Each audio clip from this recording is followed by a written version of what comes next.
LTTE అననే ఈ పేరు తమిళనాడు రాజకీయాల నుంచి మనం దూరం జరపలేం. కానీ ఎప్పుడైతే ఎమోషన్స్ రాజకీయాలను మితిమీరిపోతాయి చూడు, ఆర్ రాజకీయాలు ఎమోషన్స్ కలిపిపోతాయి చూడు, పంచాయతీ పెద్దగా అవుతుందా చిన్నగా అవుతుందా అనేది ఈ చిట్టా అయిపోయినాక మీరు కమెంట్ రూపంలో చెప్పుండ్రి. ఈ మాట నేను ఎందుకు అనాల్సి వస్తుందనంటే, ఒక తీవ్రవాద లెగసీని నీ ఎమోషన్స్ గ్లోరిఫై చేస్తున్నాయి అని అంటే అది దేశహితంలో ఉంటుందా అని అనేది ప్రశ్న.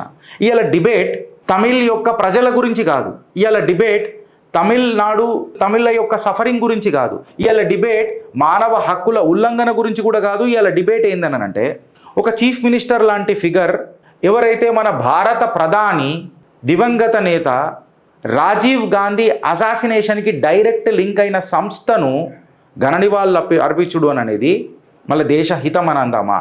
రాహుల్ గాంధీ, రాజీవ్ గాంధీ, సోనియా గాంధీ మేబీ రాజకీయంగా మనకు ఐడియాలజికల్ డిఫరెన్స్ ఉండొచ్చు, but at the end of the day Rajiv Gandhi was my prime minister, ఈ దేశానికి ప్రైమ్ మినిస్టర్.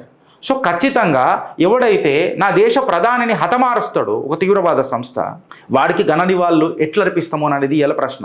న్యాయం, ధర్మం ఈ రెండు మారాయి ఫ్రెండ్స్, ఈ రెండు మారాయి. భజన పరులకు చెప్తున్నా.